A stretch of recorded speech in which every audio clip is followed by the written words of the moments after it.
1965 میں ہم نے جذبے سے جنگ جیتی تھی اور بھارت کو جو کہ ہم سے کئی گنا بڑا دشمن تھا اسے شکست دی تھی. آج بہت سے اندرونی چیلنجز کا بھی سامنا ہے. بیرونی چیلنجز تو ہیں ہی لیکن اندرونی طور پر بہت سے مسائل ہیں. آج پھر اسی جذبے کی ضرورت ہے عوام کو بھی, اور ہماری پاک فوج تو ڈیفینیٹلی قربانیاں بھی پیش کر رہی ہے. اوور آل کیا کہیں گے اس بارے میں؟ بہت شکریہ جی. میں سمجھتا ہوں 1965 کی جنگ جو ہے دنیا کی جنگی تاریخ میں ایک بہت بے مثال جنگ ہے کہ اتنے کم وسائل کے ساتھ ایک ریاست جس کو آزاد ہوئے ہوئے تقریباً 28 سال ہوئے ہیں اس کے اوپر اتنی بڑے پیمانے پہ جارحیت کی گئی. اس کو انہوں نے اتنے کم وسائل بیرونی سینکشنز کے باوجود ناکام بنایا. لیکن اس میں جذبہ ایک بہت اہم ترین پہلو ہے. لیکن دو پہلو اور بھی ہیں جن کا ادراک بہت امپورٹنٹ ہے. جذبہ نمبر 1 ہے.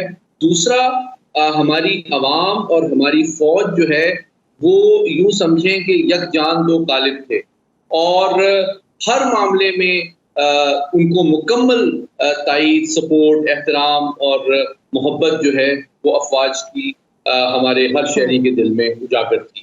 اور تیسری بات یہ کہ ہماری افواج جذبے کے ساتھ ساتھ ایک اور بات جو بتانا بہت ضروری ہے وہ پیشہ ورانہ مہارت جس کو پروفیشنل ایکسیلنس کہا جاتا ہے. چاہے ہماری آرمی ہو, ایئر فورس ہو, نیوی ہو, اس کی دنیا میں کوئی مثال نہیں ملتی ہے. میں آج آپ کو ایک چھوٹی سی بات بتاتا چلوں. 20 سال مغربی طاقتیں رہیں افغانستان کے اندر اور $2 ٹریلین یعنی کہ 2000 ارب ڈالر کا اسلحہ اور گولہ بارود انہوں نے استعمال کیا افغانستان کے اندر, اور جس کی مالیت دوسری جنگ عظیم کی مالیت سے زیادہ ہے. اچھا سید علی محمد صاحب, کہیے گا کہ آج آپ نے دیکھا کہ اگر ہم پاک بحریہ کی بات کریں تو دو اہم جو جنگی بحری جہاز ہیں جس میں PNS حنین اور PNS بابر, ان کی شمولیت ہوئی ہے باقاعدہ طور پر. آپ کو کیا لگتا ہے کہ اس سے ہمارا جو دفاع ہے اور کتنا مضبوط ہوگا؟ کیا کامنٹ کریں گے آپ اس پر؟ دیکھیے میں کیونکہ بس وہ بات مکمل کر لوں. میں نے بتایا کہ امریکہ نے $2000 ارب خرچہ کیا افغان جنگ پہ جو کہ دوسری جنگ عظیم کی قیمت سے زیادہ ہے, لیکن اپنے اہداف حاصل نہیں کیے. آج بھی پاکستان فوج جو ہے 32,000 انٹیلیجنس بیس آپریشن ایک سال کے اندر کر رہی ہے اور دہشت گردی کا قلع کما کر رہی ہے. آج بھی جو پیشہ ورانہ مہارت اور جذبہ ہماری افواج کا ہے اس کی دنیا میں کوئی نظیر نہیں ملتی ہے الحمدللہ. دوسری بات, آپ نے جنگی جہازوں کی بات کی. یقینی طور پہ اس وقت جو ہے جو بحر عرب اور بحر ہند ہے یہ وہ خطہ ہے جو کہ عالمی طاقتوں کے توجہ کا مرکز بن چکا ہے اور بھارت نے بھی اپنی بحری قوت میں بڑا اضافہ کیا ہے. اس لیے اس خطے میں بحری طاقت کے توازن کو برقرار رکھنے کے لیے بھی ہماری بحریہ کی استعداد میں اضافہ بہت ضروری ہے. اور اس لحاظ سے یہ دونوں جنگی جہاز جو ہیں جو کہ گائیڈڈ میزائل کارویٹس ہیں جو سمندر کی سطح سے سمندر کی سطح تک, سمندر کی سطح سے فضا میں اور سمندر کی سطح سے سمندر کی سطح کے نیچے اہداف کو بہت کامیابی سے نشانہ بنا سکتے ہیں. اور ایک چیز اور بتاتا چلوں, ان پہ جو میزائل نصب کیے جائیں گے وہ دنیا کے جو بہترین اینٹی شپ میزائلز ہیں ایکسوسیٹ اور ہارپون اس سے کہیں بہتر مہلک اور دور مار کرنے والا پاکستان میں تیار کیا ہوا میزائل ہے. تو پاکستانی قوم الحمدللہ آج ہم نے 65 کی جنگ سے ایک اور بڑا امپورٹنٹ سبق سیکھا ہے.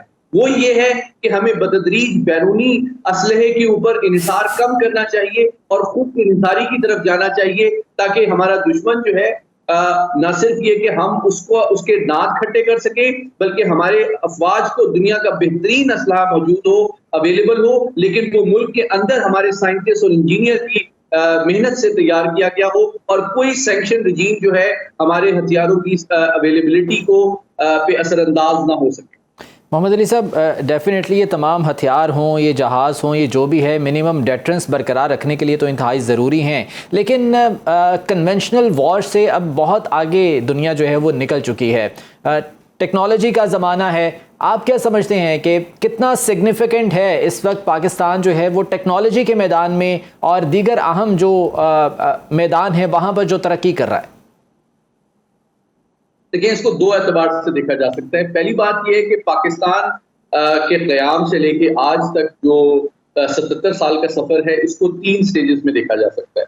شروع میں ہماری افواج کے پاس بنیادی طور پہ جو اسلحہ تھا وہ برطانوی افواج کا چھوڑا ہوا تھا یا امریکہ سے آیا ہوا تھا سیٹو سینٹو کی ارینجمنٹ کے تحت، لیکن جب وہ بند ہوا تو ہم نے متبادل ذرائع ڈھونڈے، فرانس سے، چین سے اسلحہ ہم نے حاصل کیا.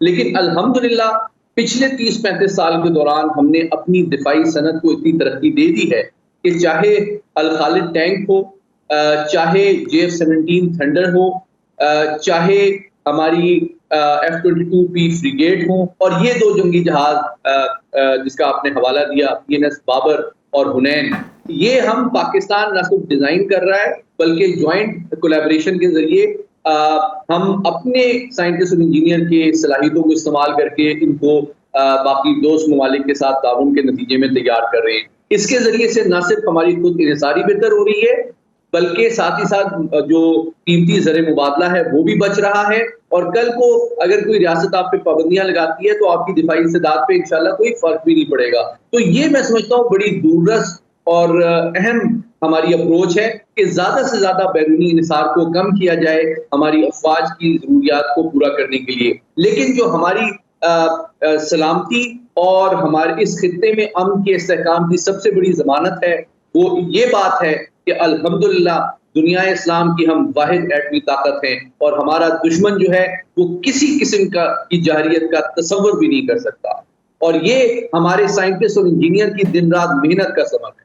ٹھیک، محمد علی صاحب، خطے میں استحکام کے حوالے سے آپ نے بات کی. پاکستان کی جغرافیکل امپورٹنس جو ہے وہ بہت زیادہ ہے، یہی وجہ ہے کہ دشمن کی نظروں میں کھٹکتا رہتا ہے پاکستان، اور مختلف طریقوں سے وہ نقصان پہنچانے کی بھی کوشش کرتا ہے. کس طرح سے آپ سمجھتے ہیں کہ اس خطے میں استحکام کے لیے پاکستان اپنا کردار ادا کر سکتا ہے؟ دیکھیے، پاکستان دنیا کی ایک انتہائی معتبر اور ذمہ دار طاقت سمجھی جاتی ہے، خطے میں بھی اور عالمی سطح پہ بھی. سب سے بڑا ثبوت اس کا یہ ہے کہ حال ہی میں پاکستان دوبارہ سے اقوام متحدہ کے سلامتی کونسل کا نان پرماننٹ ممبر 2 سال کے لیے بھاری اکثریت کے ساتھ 184 ممبران نے پاکستان کی حمایت میں ووٹ دیا منتخب ہوا ہے، جو کہ اس بات کا ثبوت ہے کہ دنیا کی اکثر اقوام پاکستان کو عزت اور احترام کی نگاہ سے دیکھتی ہیں اور پاکستان سے لیڈرشپ ایکسپیکٹ کرتی ہیں امن کے قیام میں، تنازعات کے خاتمے میں اور دیگر مسائل پر رائے سازی میں اور فیصلہ سازی میں. دوسری بات یہ ہے کہ یقینی طور پہ پاکستان جو ہے ایک دنیا کی بہترین فوج ہمارے پاس ہے. اقوام متحدہ میں دیگر ممالک میں بھی، کانفلکٹ زون میں بھی یہ پیس کیپنگ آپریشن میں جاتی ہے اور اس کو بہت احترام سے ان کی خدمات کو دیکھا جاتا ہے. تیسری بات یہ ہے کہ بتدریج ہماری ڈیفنس ایکسپورٹس میں بھی اضافہ ہو رہا ہے، اور آپ سے تازہ ترین انفارمیشن شیئر کرتا چلوں، اگلے 6 سال کے اندر ہمارا ہدف یہ ہے کہ ہم $5 ارب کے ڈیفنس ایکسپورٹس کا ٹارگٹ ہم اچیو کرنا چاہتے ہیں، جو کہ ہماری معاشی ترقی کا بھی ذریعہ بنے گا اور ساتھ ہی ساتھ ہماری افرادی یقیناً معاشی طور پر بھی جو ہے وہ پاکستان کو ابھی بہت سی منازل طے کرنے